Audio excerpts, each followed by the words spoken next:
Hello there, I am Liv, and this is Let's Talk About Myths, baby!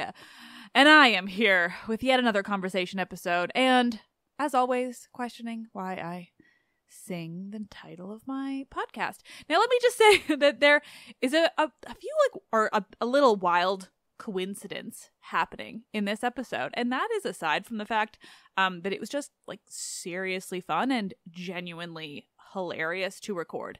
So I spoke with Jerome Ruddick, who's studying his PhD at Newcastle University in the UK, and he told me everything I didn't know that I needed to know about material culture and real-life humans interacting with their mythology during the Hellenistic period of ancient Greece.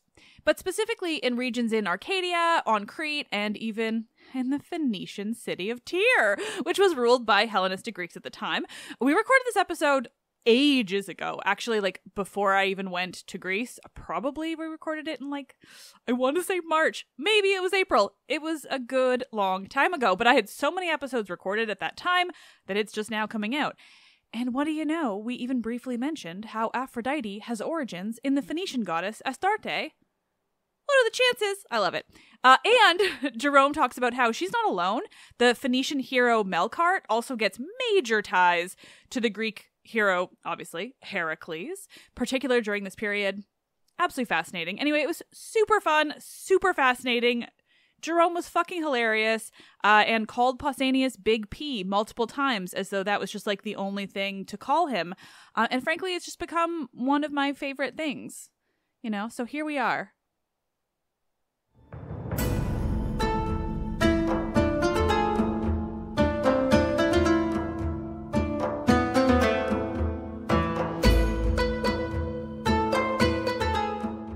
Conversations, not to have a go at Big P, Pausanias, material culture in the Hellenistic period with Jerome Ruddick.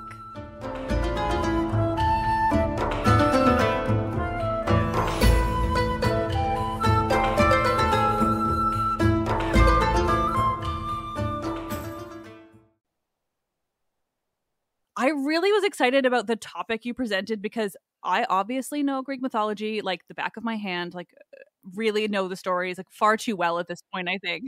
You probably know it better than I do, to be honest, actually. I'd imagine you know a lot better than I do. I don't try to hold back on my knowledge at this point. It is kind of excessive, the stuff that lives in my brain. But one of the things that I don't know that much about is actual daily life when it comes to this stuff. I know the sources and I know the stories. But one of the things that was so exciting about what you kind of proposed is this way of kind of talking about it in relation to the actual humans of that world. So, why don't you just start by telling me a little bit about what you study when it comes to that, and kind of, really anything you want to say, but sort of an introduction on what you do. Oh, okay. So I'm at the moment I'm studying Greek mythology, but I'm studying it in relation to identity and material culture. So it's how the two function with one another, and how not only Greek mythology contributes to Greek identity, but how material culture is this really important factor in allowing these myths to find root in these Greek communities and kind of make them more tangible, more kind of verifiable, really build them into Greek society. And that's really what I'm doing. And I'm looking at 3 communities as we do so at the moment, which will expand later. And that's Crete, a place in Arcadia called Lagasura, and the Phoenician, and some of the Phoenicians Tyre on the Levantine coast. Ooh, so a nice little that's very exciting. Geographical mix. Yeah. Okay. I now already have so many questions, and you've literally said 2 things. But first, I think so, because obviously my show is really for just any old person who wants to learn about this stuff, which is the best part. But can you just give a quick explanation about what material culture entails? Yeah, absolutely. So material culture is it's really quite simple, actually. All the scholars try to make it sound complicated, but it's not. It's material culture. It's cups. It's pots. It's sculpture. It's like pediments on temples, stuff like that. Everything's material culture. A spoon is material culture. So anything just like yes. physical, yeah, pretty much. Honestly, pretty much, yeah. That's it. Yeah, cloves could be a type of material culture too. So yeah, yeah. Okay. That's that's the thing. Like, I've been learning more and more about that, and thankfully I get guests to come on and talk about that kind of thing. But like, that's the kind of stuff that's so hard to sort of research on your own, which is why I love having these conversations. But like, it does really impact so much about like the actual people like living these lives. Anyway, I'm clearly getting excited already, and I'm so yes. Please tell me more about any of those places or any of these things or literally anything. Well, the first thing I wanted to start on, actually, you mentioned a point just about how it's hard to research material culture. I agree with that, because the first time I started the research into this topic, I ended up reading this really strange book about it was about classical sculpture, but it was from, I think it was from the 1930s or something, and it was a little bit 1930s-ish. You know, they really love the Greeks, but not like we love Greeks, like, you know, kind of weird, like colonial type way. It was a bit dodgy, and I was reading this book going, what am I reading here? This is a bit funky, and I had to throw that aside. So that's kind of where you end up when you start looking at material culture. You're like, oh no, sculpture, and you get some weird factors. I don't blame you. Basically, it's like, especially the 1930s. Like, that's the time period where they're like revering them as if they're just like the absolute most, the pinnacle of human civilization. Yeah, exactly. Like, that just comes along with so much like, like the Greeks are amazing, but like, let's not pretend they're better than anyone else. But, they're good, but they're like 70% good, not 100% good. You know what I mean? Like, exactly. They're good fun.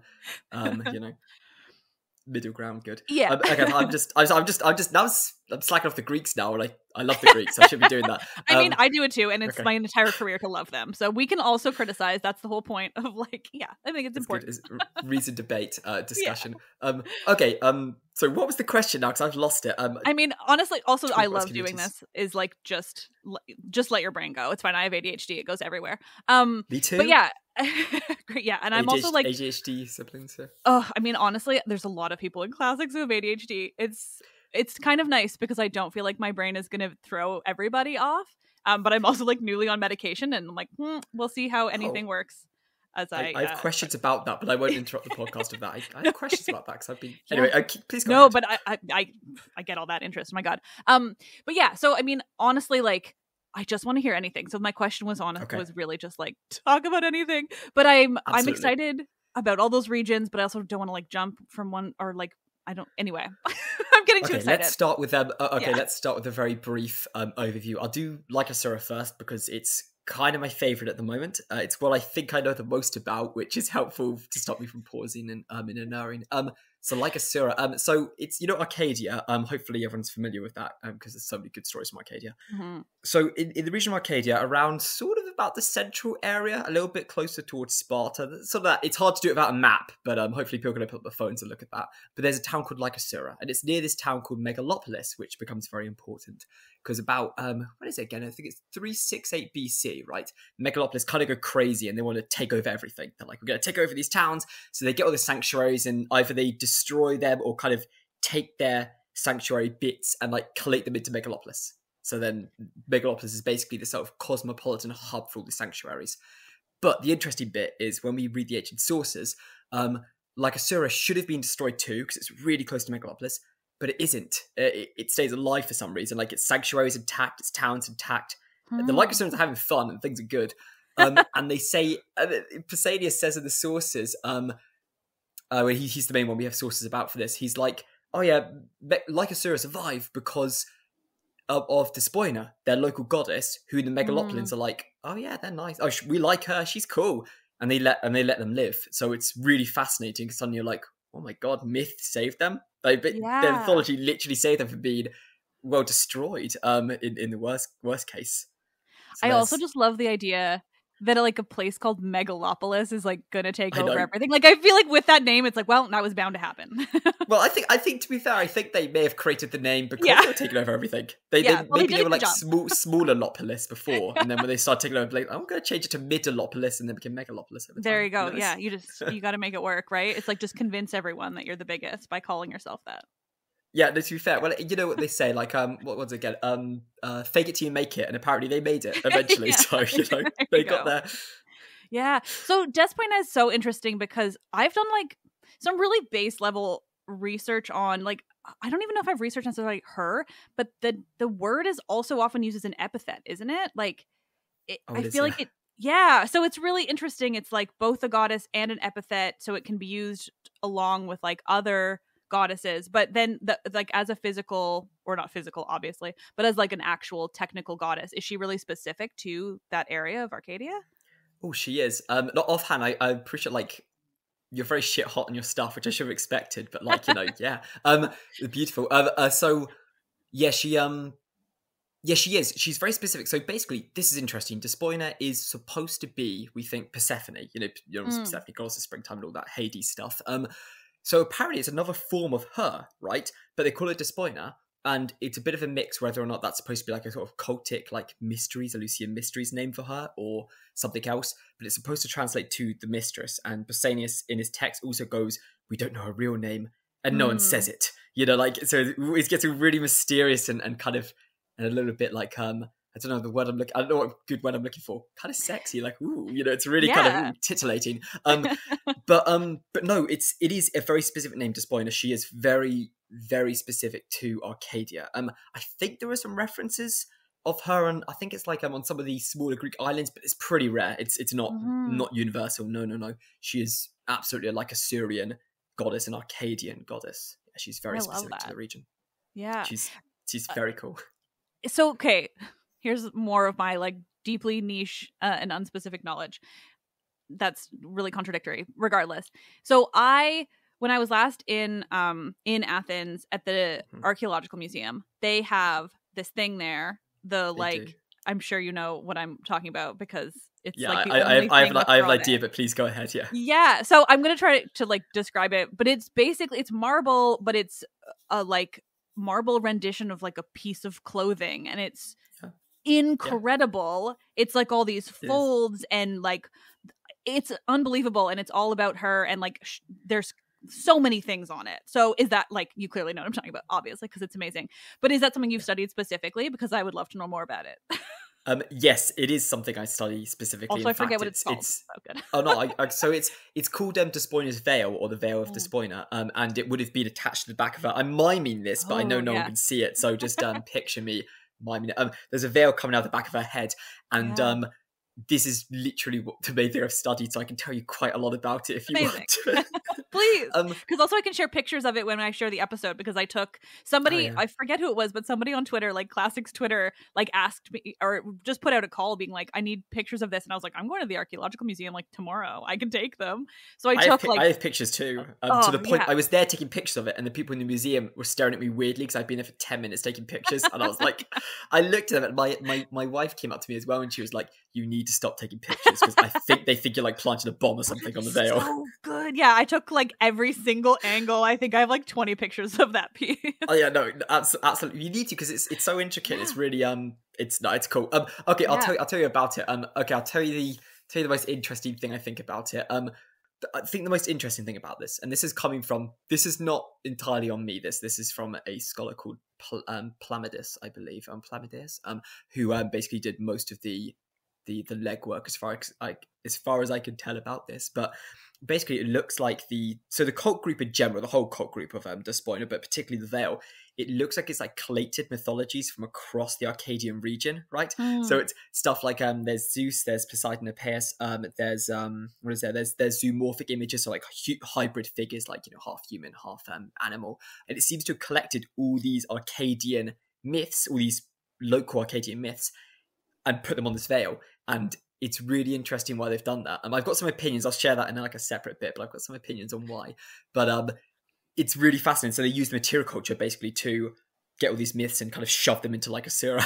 So like Asura is kind of a sort of a patron, a holder, a guardian of all of them, which is, well, I think you only really see it at Asclepius, the Asclepion, Asclepius. They usually like collate loads of mythologies there, but otherwise, don't know if I've seen that happen anywhere else. I'm sure there's someone Yeah. listening who goes, "Oh, there's tons. You're a fool. You haven't." But I don't. I don't There's know too much personally. about ancient Greece. It's fine. We can't know everything. Yeah, it's a big country. Yeah. And they spread out so far that you have to look at like half of Asia before you can really know the Greek stuff. So. Yeah, that piece is so incredible too, because like I mean, I'm sure it wasn't necessarily unique in the ancient world, but in terms of what survives, it's fairly unique in the way that it is so incredibly detailed, like you're saying, featuring all of these different myths and like characters and things in just like one like marble piece of fabric. Mm-hmm.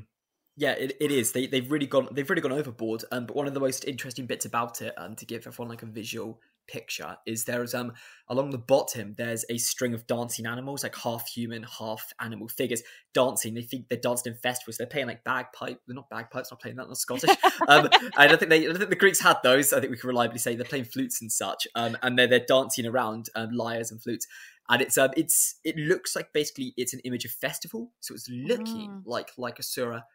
Or maybe may have had like a regional festival which they took place in like Asura. We don't know as well because the town is basically gone. They haven't found any evidence for it. Like we know it exists because there's some work by a few very talented scholars who have apparently looked at the rocks or the mountains around and be like, I can see there was a town there. And I'm looking at it going, I mean, I consider myself an archaeologist. I had to sit in a muddy field and dig for 2 years, but I'm like, I can't see that.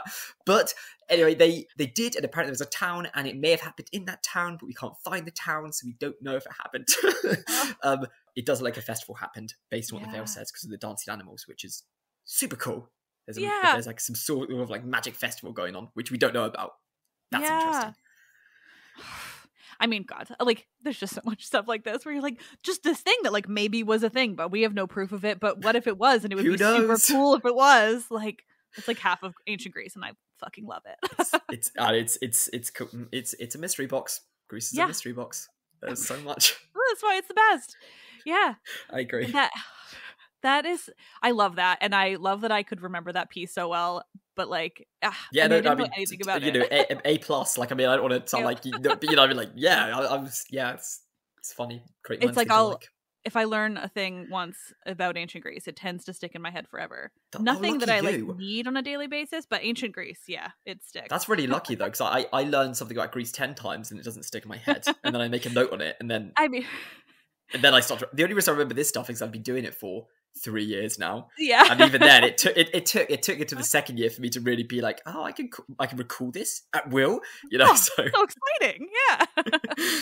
Yeah. So, okay, is there any other pieces from that area that are? I mean, I don't know if anything's quite as interesting as that particular piece, but like when it comes to that like material culture of that region.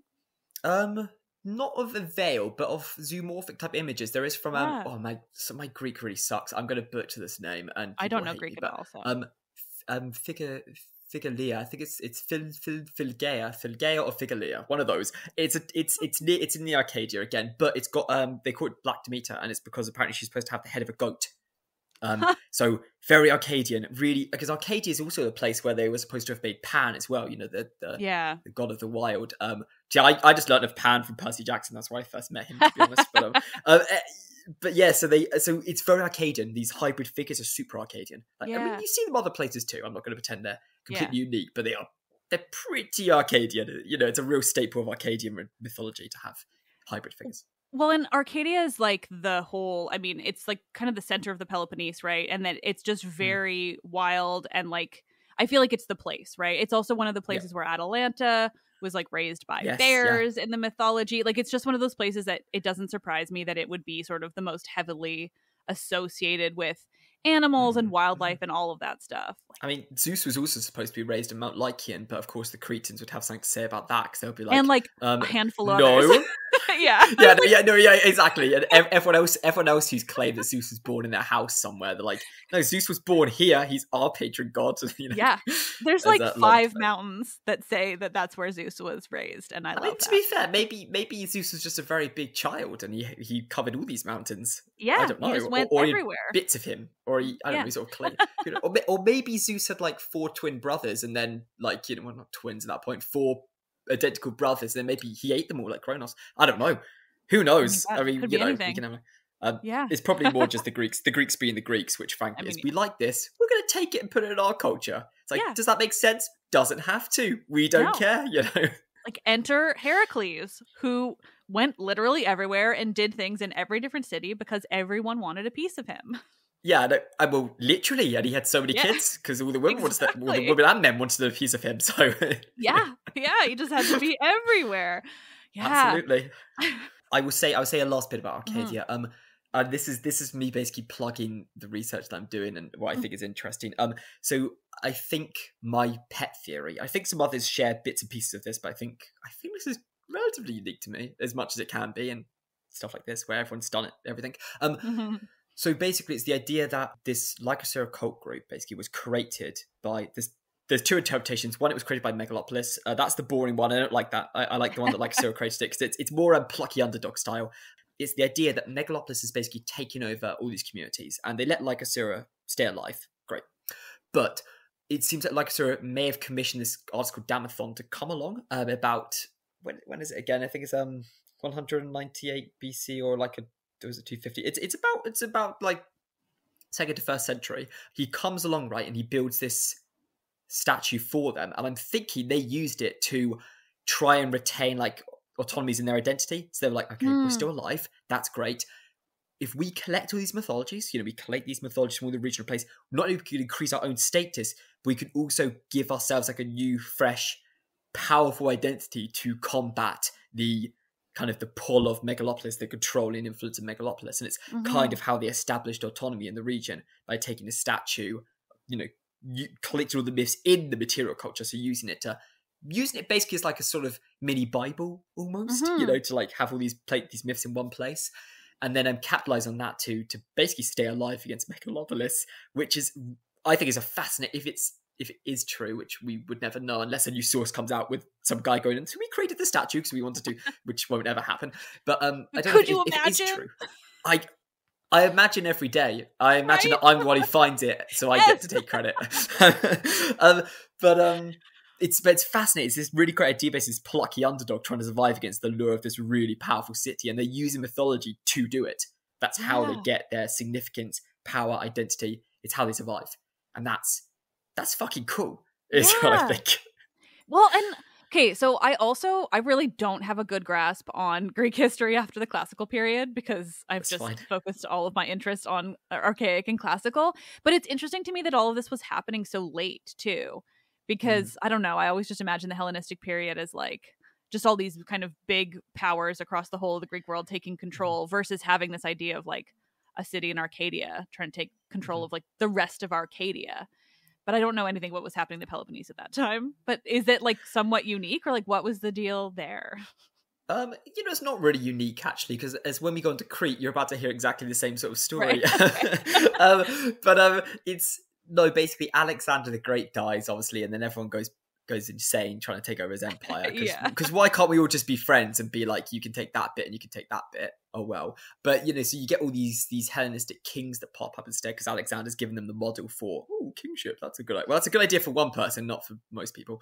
And then basically you get expanded cities all over the place. I mean, it's more complicated than that, and I can't remember off the top of my head. And some Hellenistic expert on this is going to come along and say I'm an idiot. But yeah, loads of kings, loads of expansion. Basically, it's like the Greek world. It's like getting like it's like getting a glass and like throwing it on the ground. It shatters. It's sort of like the Greek world. It just goes into pieces and everyone starts fighting for themselves. So this idea of Megalopolis taking over and then a city trying to, in my interpretation anyway, trying to rebel against it isn't actually atypical for this period, really. You know what I mean? I can't think of exact examples, but no, you're probably going to see more of it if you did your research. Yeah. I've had people on to talk about Hellenistic period, or maybe just one, but it was more so about like the kingdoms in the East and everything too. So I just realized I have like no grasp on what was actually happening on like the Greek mainland during the Hellenistic period, which is kind of sad, but I like the classical. But then I get people on to talk about the Hellenistic, and then that's interesting too.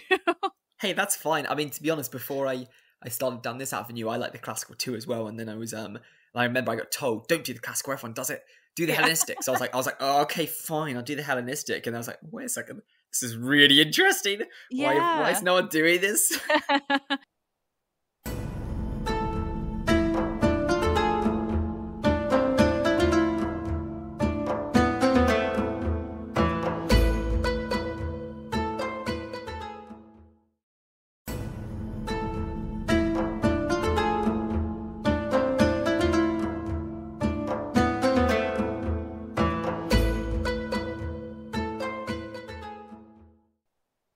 it is interesting because I mean, classical is very sort of like quintessential. It's like what you think of when you imagine It's the ancient classical. Greece. It's the classic period of Greece. Exactly.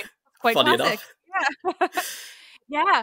I mean, yeah, I love learning more about, and I was like, Arcadia too kind of just like goes under the radar, you know, It does, especially like when you like the classical period because it's just sort of there. But I did learn, I mean, when I was covering Sparta recently, it was interesting to learn how much Arcadia kind of really kept itself sort of separate from the whole mythology of the rest of the Peloponnese, who were all like, you know, we're Dorians, whereas the Arcadians were like, no, we are Arcadian, like we have been here since, is it like they say they've been there since like before the moon or something cool like that? They do. Pausanias says like Assura is the oldest city in existence, which amazing. I mean, you know, probably not to have a go at Big P, but it's probably not true. Like the oldest city of all time, probably not. But actually, there is archaeological evidence that they were around since the prehistoric times. Wow, cool. Really? So actually, he probably wasn't entirely wrong. They were probably really old. Oldest cities, maybe a little bit of a stretch. But he got excited. You know him. He just gets excited. He goes around, writes all this stuff down. I like the idea of a guy from like first century, is it around that first century CE, being I know what's the oldest. Like they've been around 2,000 years, so they're the oldest city ever. Like, okay. I imagine. See, I was whenever I picture Pausanias, I always imagine he goes around, he's talking to the locals, and he has some old guys like, oh, actually, oldest city ever, and he's like, oh, really, and writes it down diligently, and it's like, yeah, but come on, man, that guy's drunk, Pausanias, you can't trust him, you know, like. Also, like, dude, there can only be one if you're saying it's actually the oldest. Whereas I can imagine him being like, these guys say they're the oldest, and these guys say they're the oldest, and just like going on. Who's correct? And he's like, I don't care, I'm just going to write both of them down as the oldest. Exactly. I also do have to focus on you calling him Big P, so thank you for bestowing that upon me. I had to be fair, because I've realised the more and more work I do on this, the more I realise I'm completely reliant on Pausanias. So I'm going, you know what? You know, you could do all the scholarly, we can't, he's not blah blah reliable, but nah, you know what? He gave us a lot of good stuff, so you know. Yes. Yeah, Big P. He deserves his nickname. He absolutely does. I did not know nearly enough about him. I swear I've only really been like learning about him for the past less than a year, because I just happen to have had a bunch of guests on, like unintentionally, who are just super into Pausanias, and now I'm just kind of obsessed with him broadly. But I recently learned, and I think it'll be fine and it'll air before this episode, I'm just thinking about my timeline, but like I recently learned that we didn't even know his name until like so many hundreds of years later, and like that's fascinating. He just kind of was this enigma, but turns out he's so helpful. No, I know that is amazing. And to be honest with you, I won't lie. I'm not going to pretend I know everything. I don't know as much about Pausanias as I should, so I'm going to rely on what the other people and you know. So yes, I'm sure we did. I didn't actually know we didn't know his name. Actually, I'm very much. I looked at his work and not his history. But wow, yeah, okay, that's interesting. I know. I had no idea. So yeah, I had a guest on to talk about like Greece during the Roman period, and so he kind of went more into detail on Pausanias, and like, it's really wild how much he sort of was like not a helpful source, or not like utilized as a source until like maybe only like 300 years ago, and just sort of was super unknown. And then we come along and we're like, wait, this is actually so helpful, because like turns out this guy just walked around, asked questions, and wrote them down. And how fucking cool is that? Yeah. Well, to be fair, I need to I need to say one thing about Romans. The jolly come lates, I believe, is what. So I've got my supervisor. That's what he called them. He said he muttered to himself, like, "Jolly come lates, rotten jolly." So I always remembered that. So that was quite funny. But Pausanias. I always imagine, like, when I think about these old scholars, writers, historians. I love the idea that Pausanias may have been dodging around doing this thing, and everyone's like, we don't care, Pausanias, who gives a crap, whatever. And then us later are like, he is a godsend, because he's like the only one who survives. He's the only work we've got, so we're like, he's amazing. Whereas obviously, I don't know if there was like a geographical community and everyone was like spitting on his work. Oh, Pausanias, he said that city was the oldest one, and that one was, and he has no idea what he's talking about. And there's like some great guy called like Derek the Greek, and he's got like a really beautiful, like really well researched piece of work, but obviously we've lost it, so we've just got like crappy Pausanias, you know what I mean? And then I'm not to have a go at Big P, but you know what I mean? Like I just think it's funny that he may literally be we don't know, but he may be the dregs of, ancient historians, but he's the only one we've got, so we're like, he is amazing, Yeah, I mean, that's the case with so many cool sources like that, where it's like we don't necessarily know the deal, but it's like he's what we've got, so we've got to love him. Like, Pausanias is so interesting, and I just love him. But I do think what you're saying about like him maybe being, I don't even know. Like, I'm trying to remember what this guest told me. Historian society. Yeah, but there was like something where he was kind of seen like that, I think, for like a really long time. What? I'm trying to remember what this guest told me. But Okay. yeah, I don't know this. I would love to know this because this would just be hilarious to me. Like, yeah, the episode will come out fairly soon, I think, or in a little while. I don't know, but like, great, I will listen.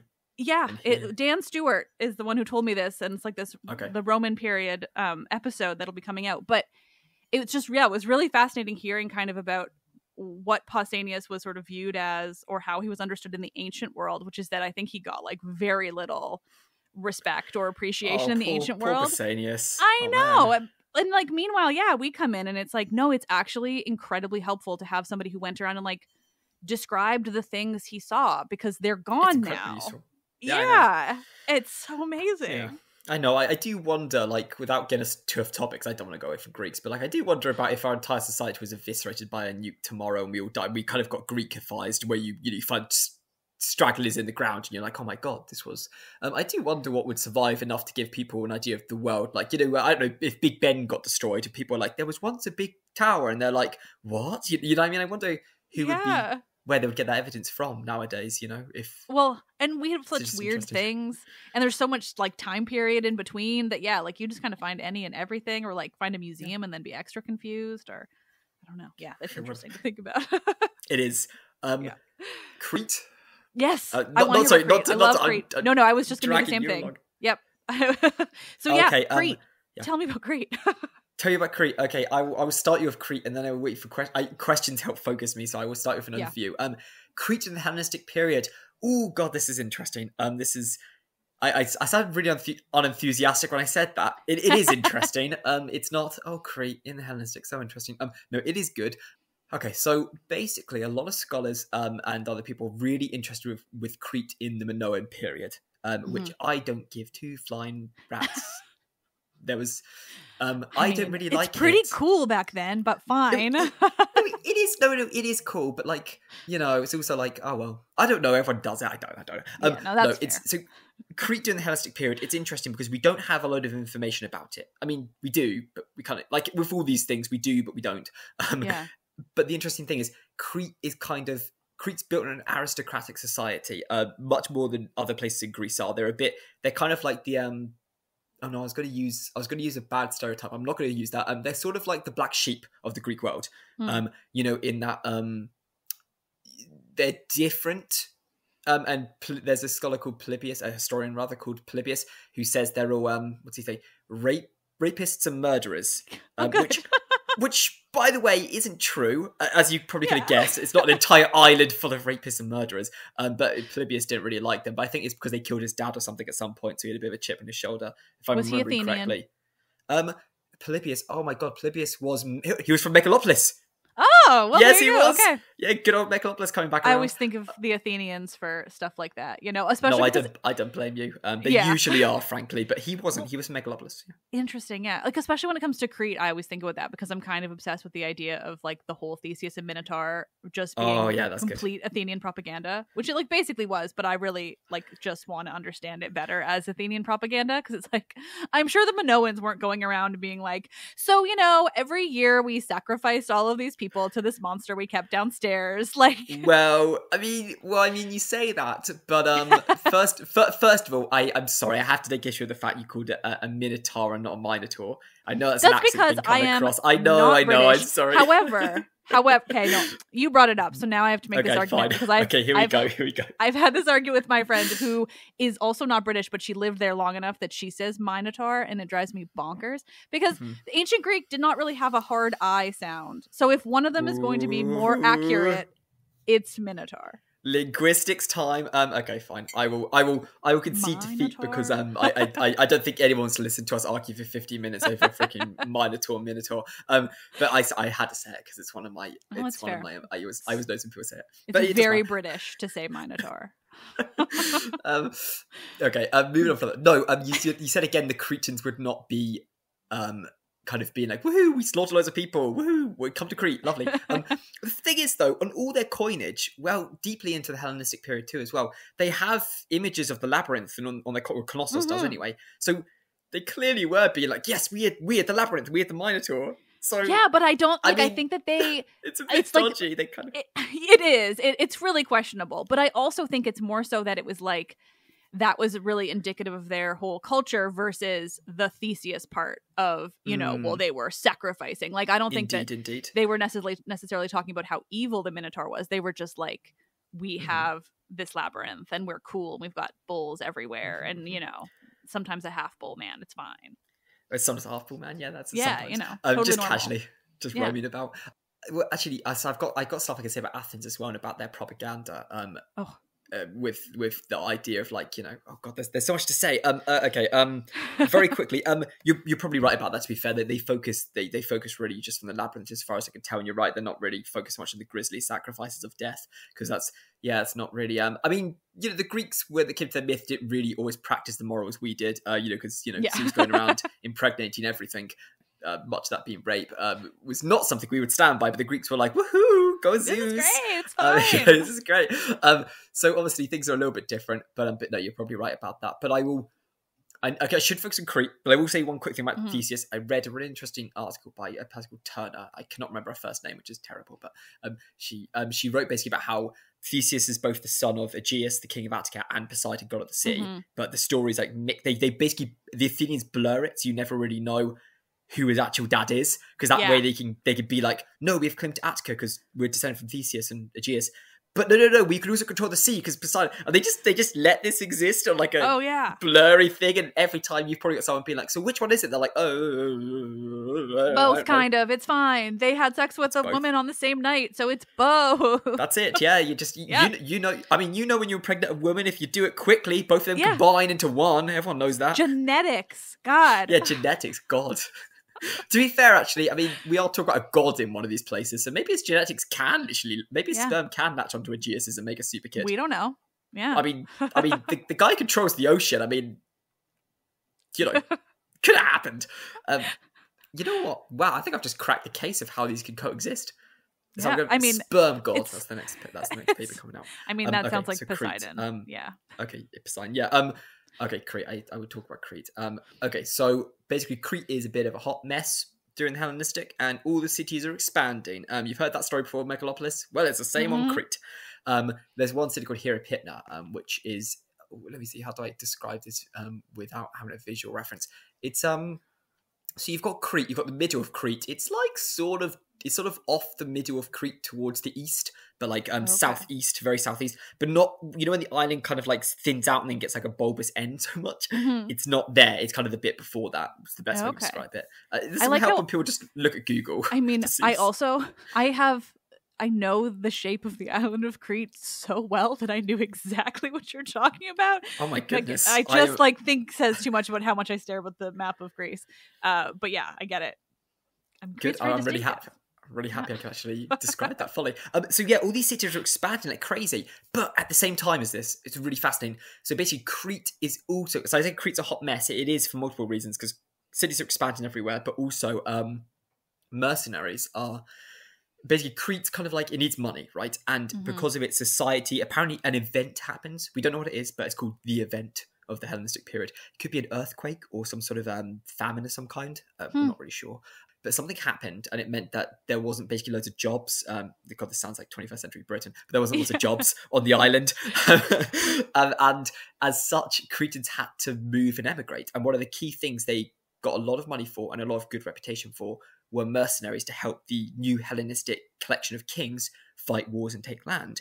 So Crete exports lots of its men as mercenaries off the island, and they get lots of money, and these people go flying across the Mediterranean, these Cretans.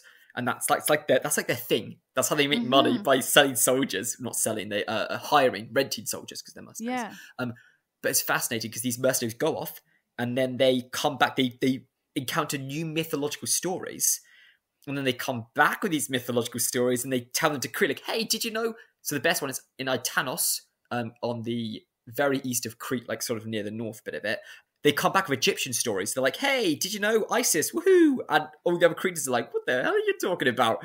But yeah, so these mercenaries bring these new myths Yeah. to Crete, and then these new towns get like hybridized, like Egyptian, Cretan, Greeky myths, which is just really cool. Yeah. It's really cool. Traveling myths. I have to bring this up because I just have to. Have you played the game Assassin's Creed Odyssey? Yes, I have played that game. Yes, I didn't finish it though because I got burnt out. I couldn't explore the Greek islands. Like, stop it! You haven't. I'm doing a cool. Don't cut this from the podcast. Ubisoft, go back to making games like Assassin's Creed 2, Assassin's Creed 1. Please don't give me another Odyssey. I say that as a lover of Greece. Odyssey is so good. Oh my god! So did you not get to Crete? Because everything you just described sounds like. But okay, that's exactly how Crete is in the game. Like, it's all about mercenaries, and I just love that. Yeah. Anyway, that's all I can think about. No, I mean, you're not wrong. And to be fair, before we go off, full credit to Ubisoft, to be fair, they did do their research, to be honest. Like, a lot of the stuff is pretty, like, pretty accurate, actually, to be fair. Especially for a video game. So many times. Yeah. It's really nice. It's really good virtual tourism. I will give it that. Like, I'm not going to be it's amazing virtual tourism. I'm just a bit annoyed. I'm a very old school. I just like Assassin's Creed 1. That's fair. It's the only video game I've ever played outside of N64. I am incredibly biased. So much. I know, I've heard this. I'll try more eventually, but until then I just keep playing Assassin's Creed Odyssey. It's really bad. Fair anyway, yeah, mercenaries, I love that. That's really interesting. Like, so did they really like jump in on Egyptian specifically and have a lot of this kind of like hybridization that remained? So this is the really interesting thing about it. Basically, you have these Cretans come along in certain areas like Atanos. These Egyptian and Greek myths kind of converge and do loads of weird hybridy stuff. But this doesn't seem to be the case for the rest of the island. So it seems to be quite contained. So it seems either you had Egyptian, eventually Roman, or Greek, traveling Greek mercenaries, and they kind of practiced their own religions on bits of Crete. They didn't seem to have fully like penetrated the island and gone deeper into it. And I think there's multiple reasons for that. One of the most obvious ones being maybe you've got certain mercenaries living in these areas, like foreign mercenaries living in this area. So of course they practice their religions in those areas. But one of the theories I'm attached to is the reason these myths couldn't penetrate, right? These kind of new identities couldn't penetrate the island is because this goes into, so I'm gonna have to pivot for a second, but only because I need to explain this to then explain that. Love tangents, don't worry. Have you ever like come across lamps on? Has anyone talked about like Greek lamps before? Not Greek. I know about all the Roman penis lamps. Is really the only thing that comes to my mind if you talk about lamps, which is sad, but where my knowledge lies. Okay, not penis lamps though. My God, that sounds interesting. I must have missed that episode. They've got wings. Really good. It's not even an episode. Wings. Oh my God. They're all over Pompeii. Mm-hmm. Oh, I know. Oh, no, I know the penises of Pompeii. I just didn't realize they had wings. Wow, Pompeii, innovator. Anyway, so lamps, but no, they're not. They're not penis lamps. Sadly, they're kind of like normal looking lamps. But they've got loads of different holes. Some of them have got loads of different holes all over them, right? Which means that if you put a light into them, the light goes in loads of funky different ways. It's a bit weird. And what? Long story short, this could basically be different ways of practicing ritual. So they had people had different ways of describing, imagining, or understanding these lights and what they meant. Like, there's loads of different lights because that goes to Demeter, goddess of the light, and there was a version of her on Crete. By the way, loads of different versions. So, obviously these rituals were attended to these gods and goddesses. But the main thing I want to build off of that is if you and I, for example, say we're both Egyptians, right? And we come along to Crete and we're like, yeah, we're going to spread some Egyptian religion. Woo! We go to the first town away from Atanas when we walk out and we go to this sanctuary and we're like, great. We walk in and you see these people with this lamp, like humming and stuff and having these lights going everywhere. You would probably look at that and be like, what the fuck is going on? Like, what is that lamp? What are they doing with it? What does it mean? You'd have no idea, would you? Unless someone took the time to come up to you and be like, okay, so this is the lamp. We do it to worship Demeter in a special light form. Oh, you haven't heard of a light form? Well, that's local to this area. And all these little lights are symbolizing all the different paths she takes throughout her life. And you're like, what? You wouldn't know that unless you're told it. Yeah. And I think that may be one of the reasons these foreign identities and myths do not penetrate the island, because you come up with your myth and they kind of rebuff you. They're like, you don't understand it. You can't engage with the topic. You can't adapt your Egyptian myth to the local Cretan myths because you don't know the myth. You don't understand it. So you can't be like, oh, okay, I get that that's about, Demeter, the light. Oh, we have a god like that, and they do this, and maybe they're the same thing. They both visited that, you adapt the myth, and that way you build like a collective identity. Yeah. I think they could do that because they had no idea what was going on, and the Cretans kind of pushed them away deliberately because of it. They made sure to gatekeep basically, which the Cretans I definitely think they would have done, because they weren't an insular people. That's wrong, because there's loads of trade to be found, so I'm not trying to say that, but they were quite conservative in their customs. It makes sense they wouldn't be like, hello, come on, welcome, welcome everybody and their mum to Crete. So it's interesting. So it's basically, you see this idea of myths. So I know we're not talking about like myths, mythical stories. I did say myth works, but these myths can't really penetrate this island because the people carrying the myths do not understand what's going on, so they can't attach the myths. Or adapt them. Okay, now I want to know more, though, about this Demeter of, like, the light. Is there more you can say about her, or is she just totally baffling? Because that would make sense. Sadly, I'm really annoyed, actually, that I can't tell you much more about her, because that's really disappointing. You have to cut this out like an idiot.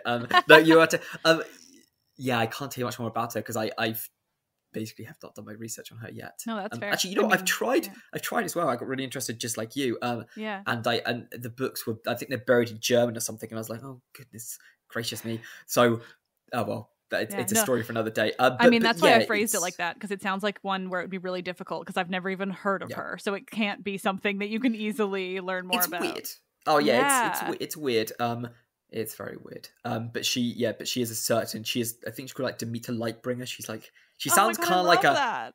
She sounds like a kind of like don't know, some sort of like metal band player, Lightbringer. Yeah, sounds like a biblical figure. I love it, and I don't know much more about it. Sadly. No, that's fair. Sounds cool. It does sound cool, doesn't it? Yeah. It sounds really cool. Okay, I've got other stuff I can tell you about Crete as well. Yeah, I'm just please. Because I went off on foreign mercenaries randomly for the wrong reason. But so you've got the foreign mercenaries, and I said Hirapitna and other cities were expanding at this point. Well, you've also got so you've got Hirapitna. So let's take Hirapitna as a good example. They're expanding, and as such, they're taking over other communities. So get away. And one of the things they do is they control the myth and religion of these towns. So there's evidence of them having destroyed cults around towns, and at this place called Aleros, they actually like put up their rules on the sanctuary temple, which is that's like a big, not a no-no, but that's a big, they're making a message here, because if on the big sanctuary, which is communal and everyone goes to and is kind of authorized by the god of the area, they've put their rules on it. It's kind of showing the gods are authorizing their rules, like they're really cementing their opinions and their things onto poor Aleris. So basically, we know. Sorry, we don't know is maybe too strong. It's suggested that these smaller communities are losing their autonomy. They're losing their identities, their myths, their autonomies. They're all being stripped away from them. That sucks. So what they do instead to retain autonomy is they fall back in this thing called pastoral mythologies. And they're really cool. So I get really excited. So pastoral mythologies are like Pan, nymphs, and wood dryads, all that type of stuff. Like landscape type gods and goddesses. The thing you think of for Arcadia, not necessarily Crete. Yeah. Yeah. No, exactly. But massively on Crete. They it looks like they start to fall back on these, and we see so much. One thing, there's a goddess called Dictenia. I believe I'm saying it correctly. She's a goddess of nets. Have you heard of her before? No, but the idea of a goddess of nets makes me so happy. No, she's cool. Yeah, a goddess of nets, like fishing nets mostly, or like fishing nets, because Crete's an island, so fishing. So they need a Dictenia, the fishing net goddess. Anyway, but during the Hellenistic period, she starts as goddess of nets, and then she transforms throughout the Hellenistic period into like a goddess of the hunt, like Artemis. She takes Artemis imagery, like a bow and an arrow and hunting dogs. And the reason that may have happened is because the Cretans are transforming her into something they need, which is a pastoral goddess, someone who's connected to the landscape.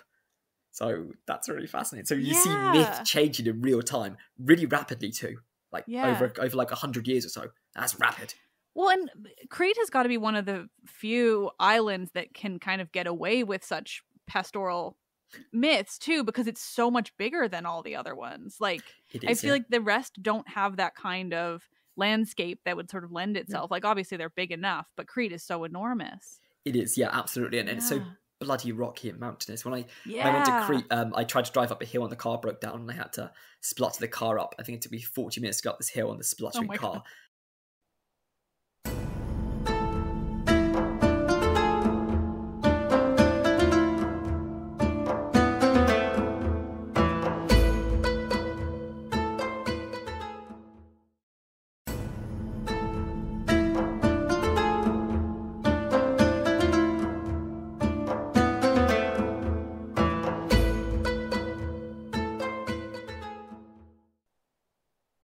Yeah, Crete is wild.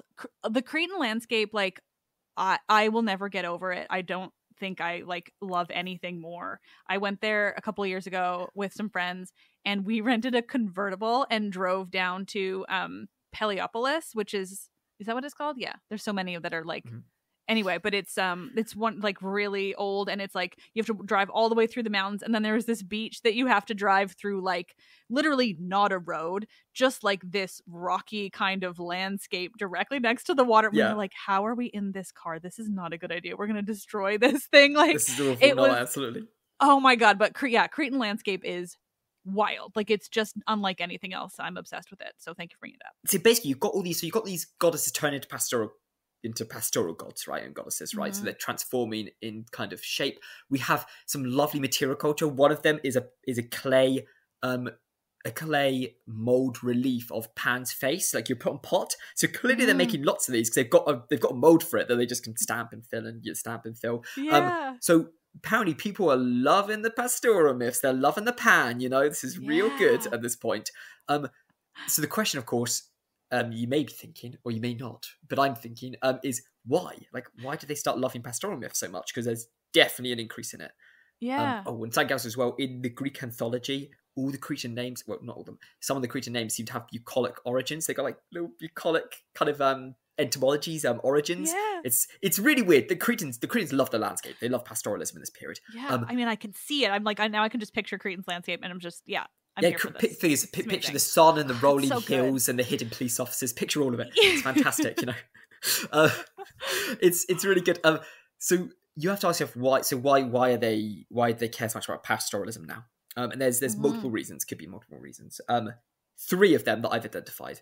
1, the event. I'm gonna say the event. This ominous thing I do not know about, and no one seems to, not even I would say his name wrong. Haniotis, he's a Greek scholar, and he don't think he knows, and he's like the super foremost expert as far as I can tell on all this stuff. So even he's like, I don't really know actually, and you speculate. Yeah. So we don't know what it is unless someone's going to send me an article tomorrow, and I'll find out that I'm wrong. But anyway, the event. So it could be an earthquake or a famine, but mainly it's probably spurred them to practice stuff like transhumance, so the movement of cattle and stuff like that. More frequently because they needed to for food and survival resources, that type of thing. So that may have been why. Because, if animal husbandry and such becomes so important to the society, more important than it ever was before, mythology is going to reflect that because they're going to be worshipping pastoral gods to make sure the cattle survive. Please, Pan, don't kill them, type of thing. So, it makes sense why they may be moving towards this, and why Titania may be becoming like a huntress who looks after their cattle or helps them to hunt. And, you can sort of see why these myths transform to match what the societies need at the time. Because that makes sense. The other one, the one I like most, I've always got my own pet theory, the one I like, and it always comes back to being a plucky underdog, which is going to maybe a problem. Actually, I need to maybe move away from that because everything ends up being Rocky the movie, basically, but Greek. So you had Hero Pitna taking over these communities, right? I like to think that their gods are stripped off them. Like, you're done. You get rid of them. So they're like, crap. How are we going to have an identity? How are we going to have myths that we can believe in and attach ourselves to and bond with and collate around and blah blah blah. I'm thinking they were like, okay, you know what? They can't take the mountain. They can't take the mountains. They can change who's in the caves, but they can't take the rivers and the landscapes. So I think they they've already manufactured, but they start to put more emphasis on these pastoral myths because that's something these cities can't take away from them. They're so general, they're so mixed, everyone believes in them that if you attach yourself to them, that's not going to be ripped from you or taken from you, likely. And therefore you can create that, and you can kind of create an identity around that myth. That can become your new sense of definition, your new sense of self.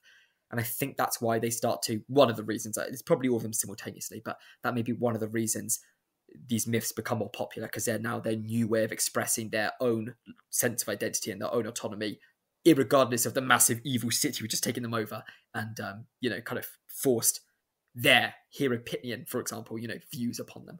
So, so yes. That's lovely. Really interesting. Yeah. I love the net goddess becoming a hunt goddess. That's so interesting and weird. And I'll never get over that there's a net goddess. So thank you. I'm literally going to text my friend immediately. This really got you, didn't it? To be fair, this really got you. I was going on. It's like, they did this for identity. You're like, but net goddess? No, I mean, like, the identity, fascinating generally, but still can't get over the net goddess. I love learning about such specific and bizarre. Yeah, I mean, they just had gods and goddesses for everything, and I never think about nets. That's just a new one. I don't know why it's really holding on to me.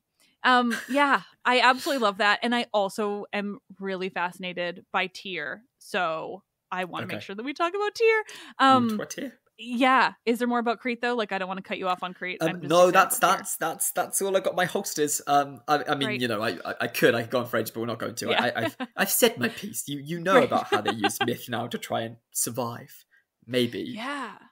Well, and it is interesting that like the pastoral stuff does seem like the one, like they can't take away, because it's like it's also like not only is it clearly tied to the landscape and everything so necessarily, but it is also like broader, right? Like you're saying, like, I mean, and even just the way you can connect it to Arcadia, it's like it's a very sort of broadly Greek concept and these stories, so they feel a bit more harder to wrench away. Yeah, absolutely. Well, I think that's one of them anyway. Or it could have been the larger cities using it to help connect them with the smaller communities. But who knows? We don't know. So anyway, there you go. Speculation. It's fun. Speculation. Interpretation. Oh well. Yes. Tyre. Tyre.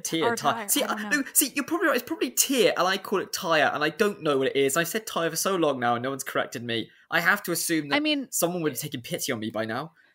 It honestly, like, any of these pronunciations, though, like, they're always going to be based in accent and English and all these different things. Like, it is what Tyre. it is. I'm gonna switch between and confuse everybody. So great. I'm gonna be like, I'm gonna have trouble not saying Tyr, but. So we'll just we're talking about the city in Phoenicia, people. That's what matters. Yes, we are. It's literally spelt Tyre, like if you put a tire in your car. It's spelt like but that's only the British way of spelling tire. Oh yeah, fair enough. So the Phoenicians, they're interesting, they're fun. Lots of people, obviously not you or your listeners, I'm sure, but other people confuse them for Greeks many times. They get a bit messed up, but they're not. Their name was Phonic or Phonix or Phoenix even, but the Greeks called them, which I thought was really cool. If they were actually called Phoenix, that's such a cool name to name some people. Well, they have a prince named Phoenix. So the background on this is that I have a really deep and long-standing and like longer than anything else of my love of Greek mythology obsession with Cadmus. Which therefore lends itself to an obsession with Phoenicia. And like, I really don't know enough about actual historical Phoenicia or even like mythology beyond the very Greek Cadmus, but I am completely obsessed with Cadmus. And his brother is named Phoenix, which is Greek mythology, but based in Phoenicia, and where we get a lot of this stuff. And it's just that's so cool. I love Cadmus. I think he was a real G. He was very cool. Absolutely. I don't think he even did anything that dodgy, if I'm trying to remember my Cadmus history. Yes, thank you. That's why I love him. He didn't do anything that dodgy. Nope. Which is a real pretty chill for a Greek Phoenician hero. Yeah, very good. I also, my little, and I will let you talk about Hellenistic Tyr, but like no, please go ahead. My obsession with Cadmus is that I think that there absolutely has to be a missing like epic or story that explained more about him, because he is incredibly unique. One, he's a hero who did not really assault anybody. Maybe that's why I did get epic, because the Greeks didn't really. They were like, there's no rape. He didn't rape anyone. Oh, screw him. He's boring. Yeah, he's boring. No, but he's Phoenician, but also like they make him Greek. They have him bring the Phoenician alphabet to Greece to explain how the Greek alphabet came to be. They have him marry a literal goddess, and then she is also supremely unique. Marry it up. Married above your station, truly, right? She's the only hero. He's the only hero who marries a goddess, and not only is she's not just like any old goddess. She's literally just the daughter of Aphrodite and Ares, like two Olympians. And she doesn't do any goddess things. She just lives with Cadmus forever. And then they have like this incredibly famous dynasty of children. And yeah, I just think there has to be more there because we have so little sourcing on them, but like they're objectively so I cool. would agree. Yeah. I would agree. And to be fair, you look at the Phoenician coinage, they're really pushing forward the story of Europa and all the stuff that leads to quite significantly. So I would agree with you. I would actually, you know what? I would almost be willing to very certainly say there must have been something pretty big, but it's just been lost because it's way too cool. But imagine how pretty those children were of Cadmus and Aphrodite, like Aphrodite descended kids or daughter. You know what I mean? Like that. They must be some good looking kids. Thinking, like, you know, when like good looking kids. They're all just so unique. Well, and then also their kids are like, you know, people like Semele, who then goes on to become the mother of Dionysus. Like they're just all wild. Oh, yeah. That whole family. I could talk about them forever. God, yeah. I will try not to. No, that's fine. No, absolutely. They're really goddamn cool. They're so cool. They're really cool. No, really cool. Yeah. Okay, I would talk about Tyre. I would try to I also try. I feel like I've been a bit too historious, so I'll try to keep it a bit more mythy. I mean, this is all interesting. Don't worry. Okay, good. Okay, so let me think. Okay, so long story short, Alexander dies. You have the Diadochi Wars, and you have Ptolemy and Seleucid. Anyway, long story short, basically, it seems like they take turns, basically making Tyre their punching bag. The poor city, I read from this one scholar called Granger says it's almost like they had it out for Tyre because like it gets so beaten up in the Diadochi Wars and it keeps trying to be like, no, we'll defend and rebel against you, and they're like, nah, come back here, loser, and they just like punch it again. It's like, I'm just like, please leave it alone. It's like that that Simpsons meme with the stop it, it's already dead. It's like that for Tyre, like, please stop it. The city's already been razed multiple times. So I feel bad. I know, and you think about that, and then the fact that they like Carthage was a Phoenician, like from like a colony from originally Tyre, and then what happened to them? Like, my God, these poor Phoenician people. I know it's not going well for them. No.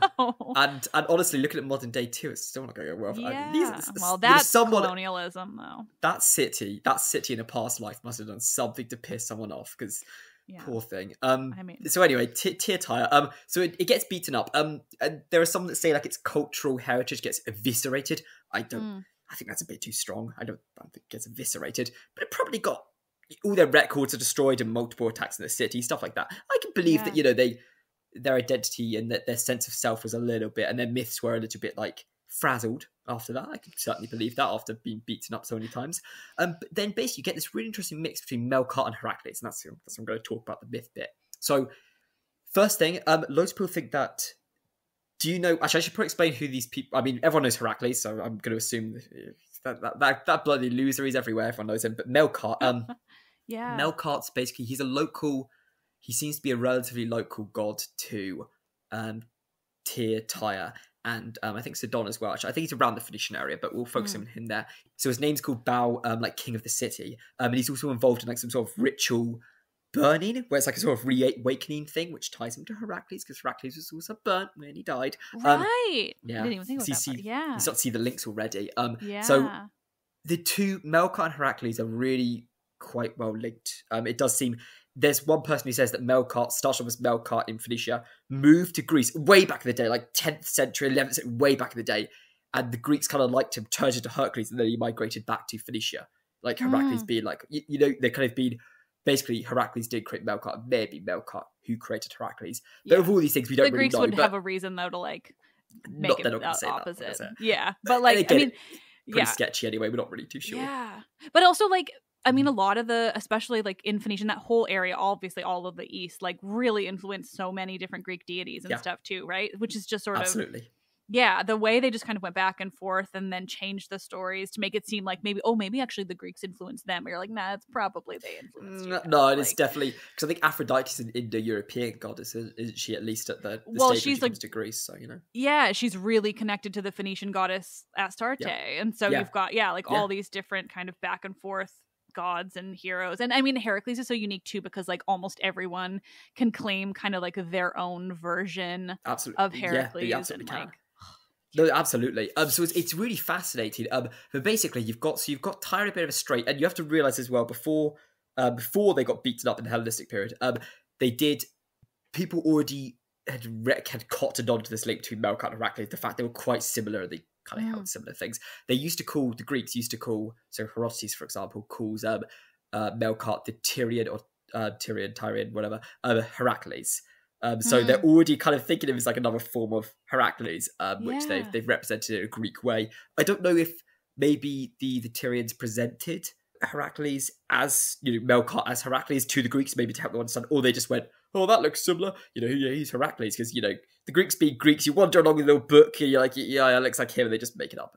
I don't know, but this links already exists between the two of them. But as we move into the Hellenistic period, you kind of get, it kind of gets enhanced, because the Greeks start not taking over, but like the links between Phoenicia and Greece start to become a bit more like marked. They get a bit of hybridity. Their cultures kind of cross culturally entangling. They're really they're merging into not one either. So I'm saying all the wrong things. They're just they get more connected in the Hellenistic period. So this link between Heracles and Melkart does become even more important than it already was. And apparently it's from this process. Okay, so I'm about to refute this. I don't like this, but I need to say it. It's called Hellenization, which I don't like. Oh, yeah. It's very colonial, and it implies basically the Greeks came along and Hellenized the Levantines, the Phoenicians.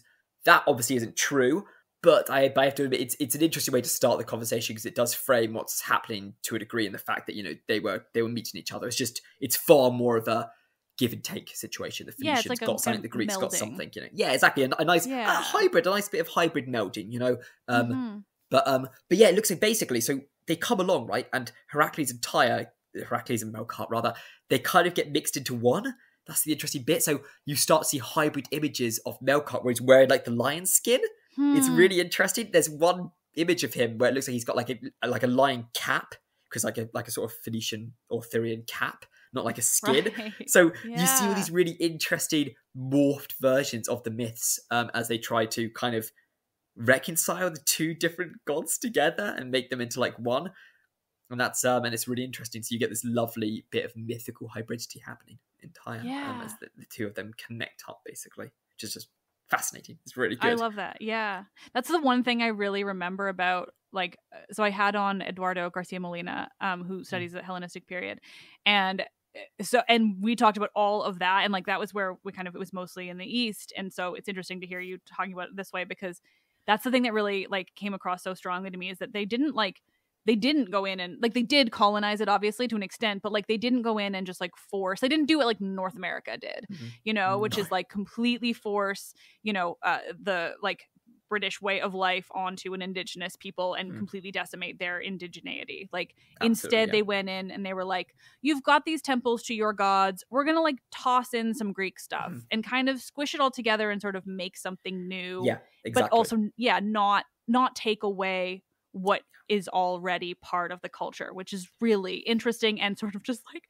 I guess, just generally refreshing, given the rest of like most colonization, certainly modern colonization, is like, it's kind of nice. You're like, oh, you didn't completely take away everything they had before. Cool of you.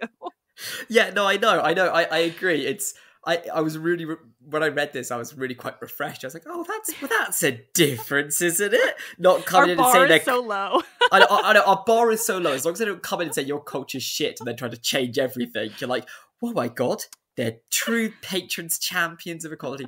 So no, they don't. I think it's because you get Greek settlers who like trickle into Tyre. I'm going to just double barreling it the entire time. Tyre. They come in like, you get all of them, you get like a steady stream of Greek settlers, you know what I mean? That's why you got this Macedonian garrison, but you got the Tyrian kings, and it's all a bit of a mess. It's kind of because the city was already a bit of a hodgepodge already, really, by the Hellenistic period, that I think that's why this kind of, this hybrid mythologies start to come about like more gently and less, extremely, the colonization with the capital C.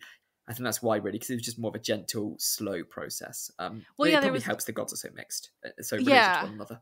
They are, especially across the whole Mediterranean, except like Egyptians who, put animals on everything. But like, it's so easy to be fair, I think I would as well, actually, if I was making I mean, I love the Egyptian gods, don't get me wrong. But like, it's so easy to kind of see your own god in the local gods in the East. Absolutely. But also, like you're saying, like there was so much like immigration too. Like really, the whole ancient Mediterranean was pretty mixed up and kind of just like everyone all over the place. So then, by the time the people come in and they're like, well, we're actually ruling you now. But like, we've, our people have kind of been here before. It's not brand new.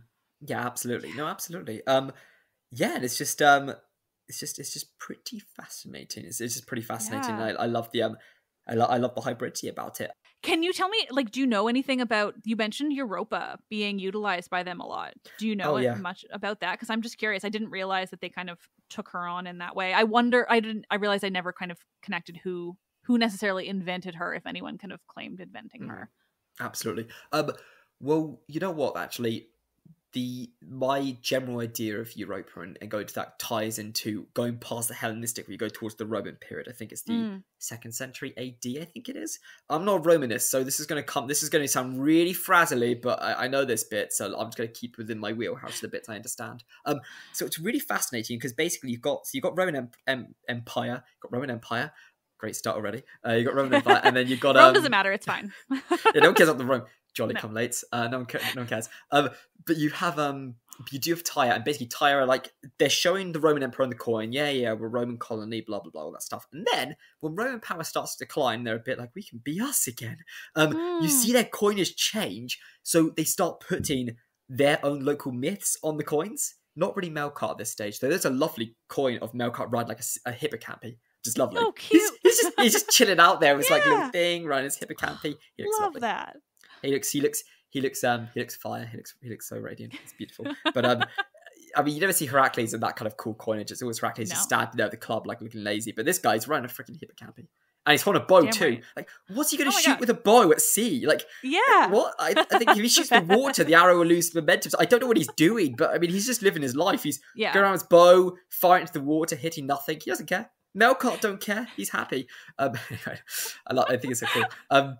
But he, so Europa, basically, as they go away from the Roman colonies, they become a bit more, they get their own autonomy back, basically. And it's reflected on the coin. They start to talk about the alphabet that they gave the Greeks again. You're like, we gave you this grammar. They show Europa on the coins quite frequently, because it's kind of, this is a local myth we have, which is regional and established power and connects us to Crete. There's a lot of stuff to do with it.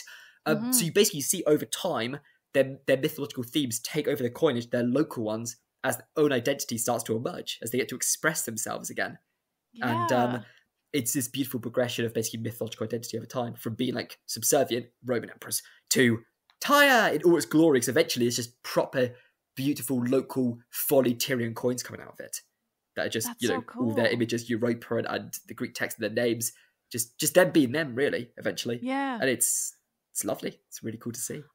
I have this whole book on the Phoenicians that I've been meaning to read forever. So I really don't know that much about them, but I'm curious about that, because it's like, I wish I knew more about Europa and whether she did kind of exist in the Phoenician mythology, like before Greece, or even like simultaneously with when she was, coming about in that, like those most ancient kind of Greek myths. But it feels to me that it's almost like using her at that time period is also like, there's still some of that Greek influence coming in. There's like, it's kind of like a melding of sort of, I mean, when you're talking about something that's like 2,000 years, everything's going to kind of meld together in really interesting ways. And specifically utilizing Europa feels like that in a really satisfying way. Also, she's on the euro sometimes, and it's like, that's a nice little callback. Yeah, on certain Greek euros. Because they're like, everyone gets their own. I know Greek has like a few different euros, but Europa's definitely on one of them, like riding the bull. That is cool. Oh, that's really cool. Oh man, I learned something new today. So I'm going to be searching these coins. Yeah. Collecting them. I didn't know I was going to start collecting euros, but it turns out I will. That's like the only euro I have collected is the one with Europa. And also it's like the most appropriate euro of all of them. Like it's absolutely. Literally where the word comes from. I love it. Yeah, it makes perfect sense. Yeah. Yeah, it makes perfect. Yeah, God, yeah, you just reminded me. Yeah, man, she created like Europe. Oof. Yeah. She's badass. I mean, that's an achievement, isn't it? Like, imagine thinking, like, you come home, you're like, what did you do today? Oh, I filled in some documents. I created Europe. Yeah. Oh, okay. I just named a continent. Don't worry about it. Yeah, don't worry about that. Can you imagine, like, an imposter syndrome? Like, oh, yeah, I named this island. I named a continent. Oh, no, it's not a big deal, though. You're like, oh, man, your self-esteem just, like, plummets. I mean, That just makes me think, like, do you reckon all the other Greek goddesses were annoyed with her? Like, that's why they hate her so much. They just felt so shit. They're just like, bitch. God damn it. Yeah, exactly, bitch. Yeah, I just think about now, like, Cadmus and Europa have at least one, maybe two other siblings. I'm trying to think of how many, because I know Phoenix is one, and it's like, okay, he named Phoenicia. Cadmus gave the alphabet to Greece. Europa named Europe. But I have a feeling there's another one, and I just can't imagine being like that fourth sibling.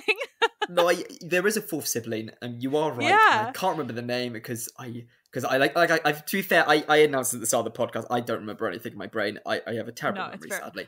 But I'm looking it up in case it's extra funny and we miss it. See, that's a good idea. I kind of hope he has done nothing now, because it would just be exactly, because it's funnier if he's like, oh yeah, here we go, Kylix.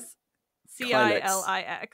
Who's this guy? Sorry, dude. Like, yeah, sorry, dude. Well, it's not. I mean, even if he is good, it can't be as good as found in a country. Or no, exactly. Europa, Cadmus, Phoenix, and then that other guy. Oh, his name means like it's some kind of combination of doesn't like mean the disappointment. words for porn and his crooked. Name translates as disappointment. His name just means disappointment. Exactly. Okay, what a beautiful way of wrapping up Phoenicia. Yeah. This has been clearly so much fun. I feel like I never quite know what kind of, like, I'm very glad. I never quite know what the episode is going to turn out to. I'm like, this sounds really interesting. And like, it's always really interesting, but sometimes it turns into like, okay, also we're just going to laugh a hell of a lot about the ancient world. And I particularly love that. So thank you. Good. I came on, my mantra before coming on was, don't be bored. Don't be bored. Don't be boring. It's never boring. I can talk about ancient Greece. Like, I can always pull out fascinating stuff because everybody knows something interesting. But it is extra helpful when it becomes a conversation that is both fascinating and ridiculous. Those are my favorites. Absolutely. No, I'm with you. Absolutely. Yeah. Well, this is the best. Do you have anywhere that you want my listeners to like follow you or learn more? Just kind of anything you want to share on that front? Oh yeah, that's a good idea. Oh, you're gonna have to cut this. I'm going to actually think about this. That's fine. Okay, what do I? So I'm so bad at social stuff. Yeah, I mean it's only if you want to also, but no, that's like, I mean, I probably should. That's what people keep telling me. I probably should. So I will. Okay, let me think. Do I actually have anything? See, I'm so rubbish at social media that if they follow my social media profile, it's like one image. I'm going to say it anyway because you never know. Maybe it'll take off one day and they'll need to know. There you go. What is it? I think I'm at Jerome Ruddick on Twitter. It's really simple. I haven't got like a crazy cool name. I'm just at Jerome Ruddick. And otherwise, Facebook, I don't really have anything on like that. You don't follow people there. And I guess they could check out, if they want, they could check out my profile on the university. It's incredibly boring, but if they wanted to, it's got my email. So if they want to find me there, they could. It's probably a good idea, actually. And you're at Newcastle, right? Yeah, I'm at Newcastle, yeah. The main point is, for your soundbite, they can follow me on, I think I'm at Jerome Ruddick on Twitter, or better yet, if they want to email me to talk about anything. First of all, I am always so happy to talk about everything. I don't know if it came across this way in the podcast, but I'm such a friendly person and I love talking about things. Yeah, you sounded really mean during this whole, like, really I know, I was put on my episode. Bitch mode, you know what I mean? Like, I was just trying to be as bitchy as possible. But, like, I love talking to people. I love helping out with things and answering questions. I really, really do. I know people don't believe that, but I do. So if you type in Jerome Ruddick at Newcastle University on Google, even my name would literally find the little profile that my university made for me. And that's where I've got an email, which is easy. Otherwise, my email is something like j.m.l.ruddick2@newcastle.ac.uk. There you go. That's too much. See, that's a mouthful. Google. No one wants Google's to say better. that. Google, please, people, Google. So yes, that's where you can find me. And I am happy to be approached about literally anything. I love doing classics outreach, for example. So if you listened to any of this and thought, that's a fucking psycho that I wouldn't mind doing some outreach with or anything, then come on board. Great. So great. So yeah, that is it. That's my soundbite. There's amazing. You can replay that again. Yes. Thank you so much for doing this. This has been so much fun. In fact, Ozzy, thank you so much for having me. This has been really, really fun. Like really, really fun. This has been good. I had a whale of a time. So good.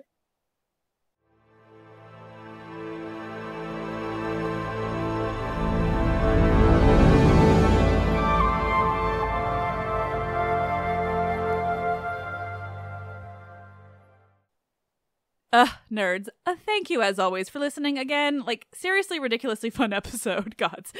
Obviously, I love recording all of my conversations. I'm always learning so fucking much, and it's so interesting, and everyone is so nice, and it's seriously the coolest thing in the entire world that these people want to talk to me.